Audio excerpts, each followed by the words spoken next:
Welcome back dear students. આજે આપણે ધોરણ 6 માં બિલકુલ નવા અભ્યાસક્રમ મુજબ સ્વ અધ્યયન પોથીમાં ચાલો યાદ કરીએનું સંપૂર્ણ સોલ્યુશન જોવાના છે. તે પહેલાં ફ્રેન્ડ્સ, જો તમે આપણી ચેનલ પર નવા હોય, હજુ સુધી આપણી ચેનલને તમે સબસ્ક્રાઈબ ના કરી હોય તો લાલ રંગનું સબસ્ક્રાઈબનું બટન જરૂરથી દબાવજો અને તમારા ફ્રેન્ડ્સ સાથે વિડીયોને શેર કરવાનું બિલકુલ ના ભૂલતા. તો ચાલો આપણે સોલ્યુશન જોઈ લઈએ. તે અહીં તમને સમજ માટે વાત આપેલી છે, એને તમે વાંચી લેજો અને પ્રવૃત્તિ આપેલી છે એના આધારે તો તમારી આસપાસ જોવા મળતા વિવિધ પશુ પક્ષીઓની યાદી બનાવવાની છે અને કોષ્ટકમાં લખવાની છે.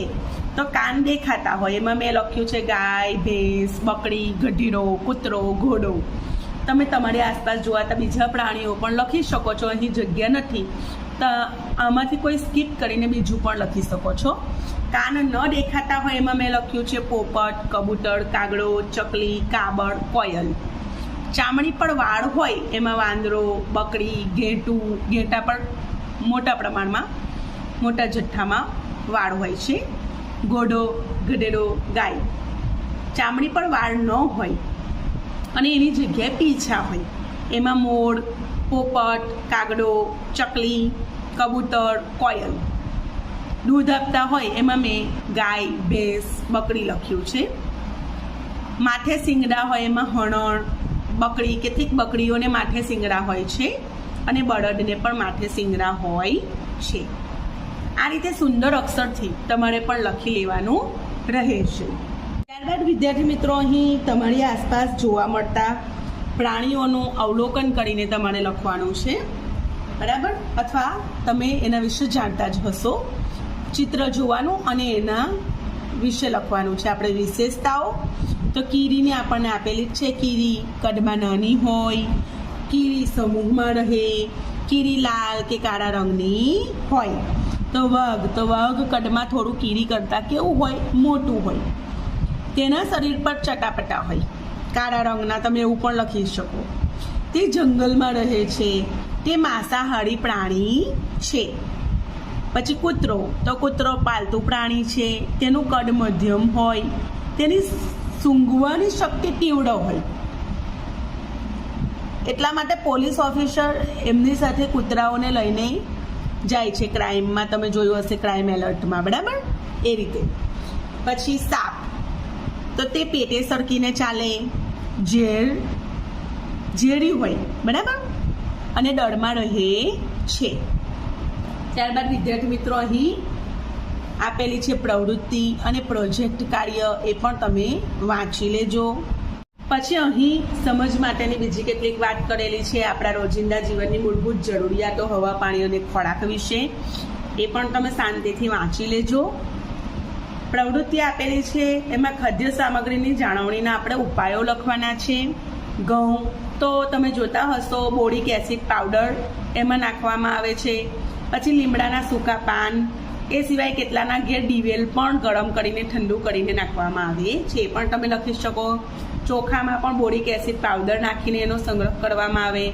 અઠાણું ઘરે બનાવતા હોય તો તમને ખબર હશે, એમાં તેલને ગરમ કરીને ઠંડુ પાડીને ઉમેરવામાં આવે જેથી એની ઉપર ફૂગ ના આવે. દાળ તો ડિવેલ નાખીને, મરી મસાલા કાચના વાસણમાં ભરવામાં આવે જેથી એના ઉપર કોઈ વાસ ના બેસે એની, બરાબર? એ રીતે એનો સંગ્રહ કરવામાં આવે. દૂધ ગરમ કરીને પછી ઠંડુ પાડીને ફ્રીજમાં મૂકવામાં આવે જેથી બગડે નહીં.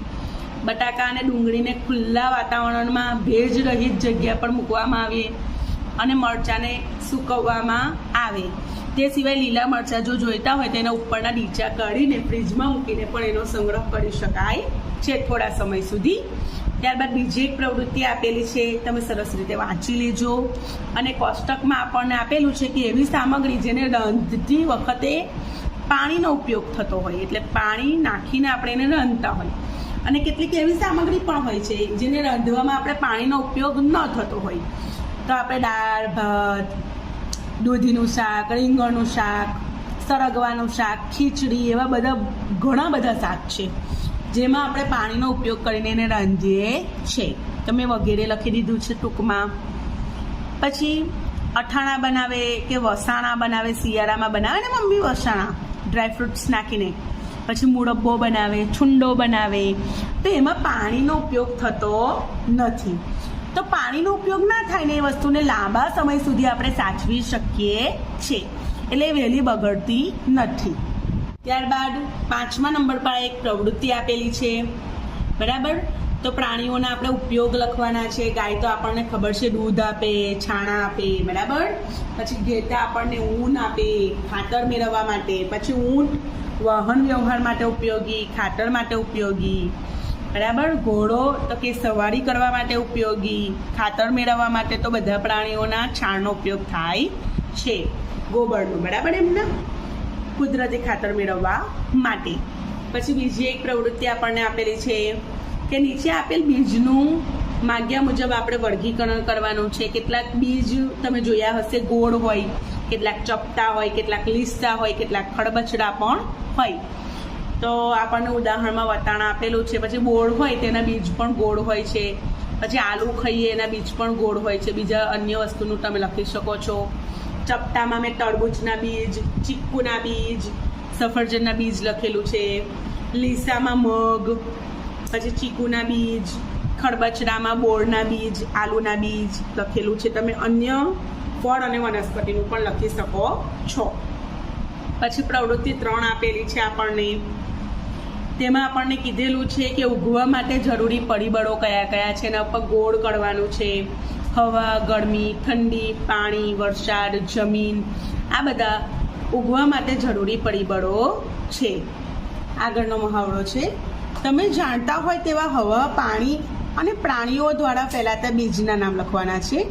હવાથી ફેલાતામાં અહીં ઉદાહરણમાં આંકડો અને સૂર્યમુખી આપેલું છે. અહીં મેં એરંડાનું બીજ લખેલું છે. બીજું અન્ય તમે જાણતા હોય તમારી નજીકની વનસ્પતિનું લખી શકો છો. પાણી દ્વારા ફેલાતા બીજમાં તકમણિયા, સિંગોડા, નળિયેર લખેલું છે. અને પ્રાણીઓ દ્વારા એટલે એના શરીર સાથે ચોંટીને અન્ય જગ્યા પર પહોંચે તો ગોખરું, ગાદરું અને પાઇનસ મેં લખેલું છે. વિદ્યાર્થી મિત્રો, પછી પેજ નંબર 7 ઉપરની પ્રવૃત્તિ છે. તેમાં તમારી ટેવ, લક્ષણ, આદત કોના જેવી છે એ બાબતે લખવાનું છે. આ તમારે તમારા રંગ, તમારા વાળ, તમારી આંખ એના પ્રમાણે લખવાનું છે. અહીં વાળનો રંગ તમારો જેવો હોય એવો અહીં મેં કાળો લખ્યો છે. પિતા જેવો હોય કે માતા જેવો હોય, કોના જેવો છે જેમાં હોય એમાં તમે ખરડું કરવાનું. તમારી આંખની કીકી તો અહીં મેં કાળો રંગ લખ્યો છે. કેટલાક લોકોનો બ્રાઉન કલર પણ હોય છે, બરાબર. તો અહીં માતા પિતા કોના વારસામાંથી તમને એ વસ્તુ મળ્યું છે એની ઉપર ખડું કરવાનું. પછી ચામડીનો રંગ તો કેટલાક લોકોની ચામડી સફેદ હોય, કેટલાક લોકોની ગવળનો કલર હોય, કેટલાક લોકોનો શ્યામ કલર હોય થોડો, એ પ્રમાણે મેં લખેલું છે. ચહેરાનો, ઊંચાઈ, કેટલાક લોકો નીચા હોય, કેટલાક લોકો મધ્યમ હોય, કેટલાક લોકો ઊંચા હોય, બરાબર. કેટલાક આપણે કહીએ છીએ ને મમ્મી પર પડ્યો છે કે પપ્પા પર પડ્યો છે, હાઈટ પ્રમાણે, દેખાવમાં, એ પ્રમાણે આ એક પ્રવૃત્તિ છે એ તમારી રીતે લખી લેજો. પછી છે વારસાગત રોગો. તો એક ડાયાબિટીસ અને બ્લડ પ્રેશર એવા રોગો છે જે વારસામાં દાદાને પપ્પાને હોય તો એના પુત્રને કે પુત્રીને થઈ શકે છે. થાય જ એવું જરૂરી નથી પણ થઈ શકે છે. પછી અહીં એક મજાનો મહાવરો આપેલો છે પેજ નંબર 8 ઉપર. તફાવત આપવાનું છે વર્તમાન એટલે પ્રેઝન્ટમાં જેવા મકાન બને છે એના બાંધકામનું અને જૂના જમાનામાં મકાનનું બાંધકામ કઈ રીતે થતું હતું, શું વપરાતું હતું એમ. તો અહીં સિમેન્ટ, સ્ટીલ આપેલું જ છે. પછી રેતી, ઈંટ, લોખંડના સળિયા તમે જોતા હશો તમારી આસપાસ ઘર બને એટલે. અને જૂના જમાનામાં તો લાકડા, પથ્થર, રેતી, લીપણ કામ થાય એના માટે છાણ લાવે, ફરી માટી લાવે, એ રીતે ઘર બનાવવામાં આવતા હતા. પછી છે નીચેના કોષ્ટકમાં પરંપરાગત ખેતી અને આધુનિક ખેતીની વાત છે. તો પહેલાં ખેડ માટે બળદ અને હળ વપરાતું હતું. અત્યારે ટ્રેક્ટર વપરાય છે આધુનિક જમાનામાં. વાવણી માટે હળ, અત્યારે કલ્ટિવેટરનો ઉપયોગ થાય છે, વાવણીઓ પણ કહેવાય. પછી ખાતર માટે પહેલાં કુદરતી ખાતર, છાણિયું ખાતરનો ઉપયોગ થતો હતો. અત્યારે કુદરતી અને કૃત્રિમ એમ બંને પ્રકારના ખાતર વપરાય છે. સિંચાઈ માટે પહેલાં ધોળિયા પિયત પદ્ધતિનો ઉપયોગ થતો હતો. અત્યારે ટપક સિંચાઈ અને ફુવારા પિયત પદ્ધતિ જેવી આધુનિક પદ્ધતિઓ શોધાઈ ગઈ છે. પછી બિયારણ પહેલાં દેશી હતા, અત્યારે હાઇબ્રિડ આવી ગયા છે. અનાજનો સંગ્રહ પહેલાં પીપળામાં ગોડાઉનમાં થતો હતો. અત્યારે અનાજના સંગ્રહ માટે મોટી મોટી સાયલો બનાવવામાં આવે છે. પેજ નંબર 9 ઉપર મજાની પ્રવૃત્તિ છે. પાણીમાં મૂકવાથી વસ્તુ ઉપર તરશે કે ડૂબશે તો પહેલાં એનું અનુમાન કરવાનું. આપણે આશરે કહીએ ને કે બોલ ડૂબી જ જશે કે બોલ તરશે એમ, અને પછી આપણે પ્રયોગ કર્યા પછી જોઈએ કે ખરેખર શું થાય છે એ લખવાનું છે. તો અહીં મેં લખ્યું છે પથ્થર, તો બધાને ખબર ડૂબી જાય. લીંબુ ડૂબી જાય. ખીલી લોખંડની ડૂબી જાય. લાકડું તો કે પાણી પર તળશે. કોક લોકો એવું કે ના ડૂબી જાય, તો એને અહીંયા ડૂબશે લખવાનું. પછી પ્રયોગ કર્યા પછી એમને ખબર પડે કે ના લાકડું ખરેખર પાણી પર તળશે. પછી કાગળ તો કે તળશે. તમે હોળી બનાવીને કેટલી વખતે કાગળની પાણીમાં તળાવી હશે વરસાદમાં, હે ને. પેન્સિલ તો અમુક લોકો શું કે ના ડૂબી જશે, પણ ખરેખર શું થાય, પેન્સિલ લાકડાની બનેલી હોય એટલે પાણી પર તળે. આ સિવાય તમે બીજી વસ્તુની પ્રવૃત્તિઓ પણ કરી શકો છે. અહીં પ્રવૃત્તિ બીજી આપેલી છે, એમાં આપણે પૃથ્વી આપેલી છે, આપણો ગ્રહ છે જુઓ, અને આ ઉપગ્રહ છે ચંદ્ર, બરાબર. અને એના વિશે પ્રશ્ન છે કે આપેલા બંને ચિત્રમાં કઈ બાબત સરખી જોવા મળે? તો આકારની દ્રષ્ટિએ બંને ગોળ જ છે જુઓ, એટલે આકારની દ્રષ્ટિએ સરખા દેખાય છે, બરાબર. અને બંને ચિત્રો કઈ રીતે તમને જુદા લાગે છે? તો કદ, એકનું કદ મોટું છે ને એકનું કદ નાનું છે, બરાબર. અને દેખાવ પણ બંનેનો અલગ અલગ લાગે છે. આગળનો મહાવરો છે કે ફૂંકના ઉપયોગથી વસ્તુને ગરમ કરવી અને ઠંડી કરવી વિશેની યાદી તમે તમારી રીતે પણ બનાવી શકો છો. હવે શિયાળામાં આપણે હાથને ઘસીએ છીએ ને એકબીજા સાથે, તો ગરમ થાય છે. પછી ઠંડુ ઠંડુ શરબત તમે બહાર મેલી રાખો તો એ શું થઈ જાય, તો કે ગરમ થઈ જાય. આઈસ્ક્રીમ મૂકી રાખો તો ઓગળી જાય, ગરમ થઈ જાય. પછી વસ્તુને ઠંડી કરવી, તો ગરમ ચાને તમે મેલી રાખો તો કેવી થઈ જાય, તો કે ઠંડી થઈ જાય. ગરમ દૂધ પણ ઠંડુ થઈ જાય. ગરમ ખોરાક પણ ઠંડો પડી જાય, બરાબર. તો આપણા અનુભવના આધારે આપણે વસ્તુ લખી શકીએ છીએ.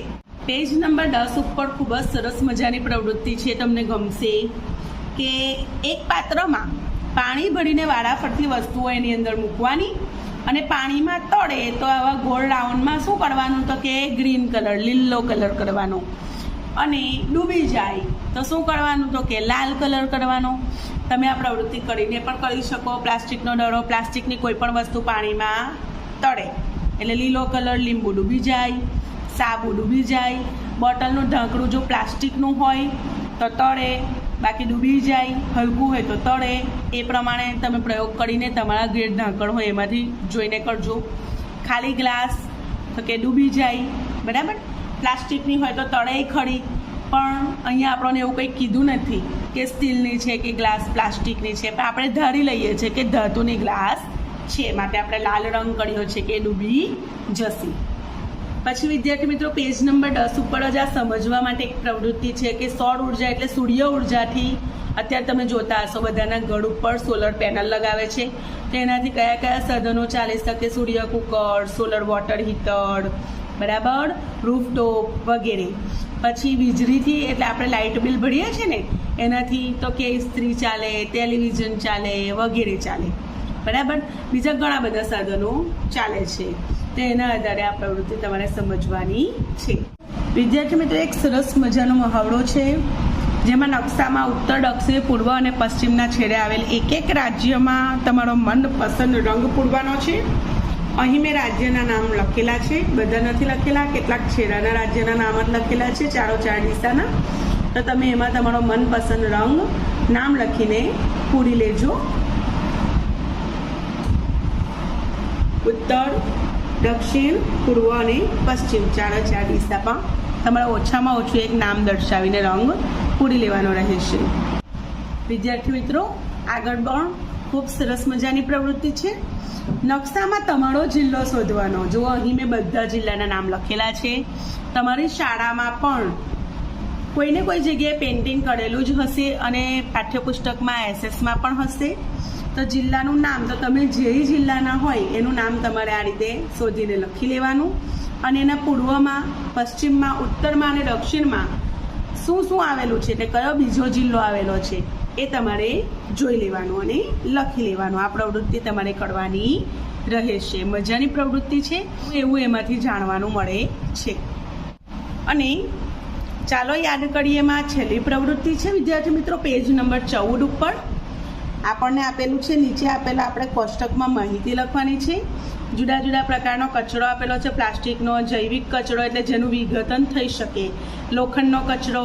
તો અલગ કરવા માટે પ્લાસ્ટિકને આપણે વીણીને તમે જોતા હશો ઘણા લોકો વીણતા હોય છે, બરાબર. અને એને રિસાયકલ કરીને એનો ઉપયોગ થઈ શકે માટે એનું રિસાયકલ કરીશું. પછી જૈવિક તો વિઘટન થઈ શકે છે માટે એને ખાડામાં ભેગો કરવાનો અને એનું ખાતર, કુદરતી ખાતર બનાવી શકાય.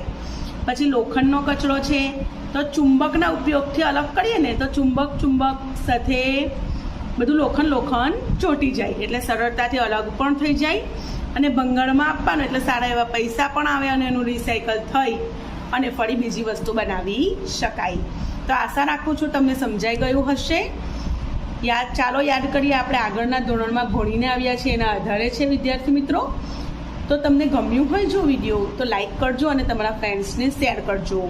અને બીજા બધા જ પાઠના સોલ્યુશન આપણી ચેનલ પર ઉપલબ્ધ છે માટે તમે સબસ્ક્રાઈબનું બટન દબાવવાનું બિલકુલ ના ભૂલતા અને બેલ આઇકન દબાવીને ઓલ કરજો જેથી તમને ઉપયોગી વિડીયો મળી રહે. ફરી મળીશું. આવજો.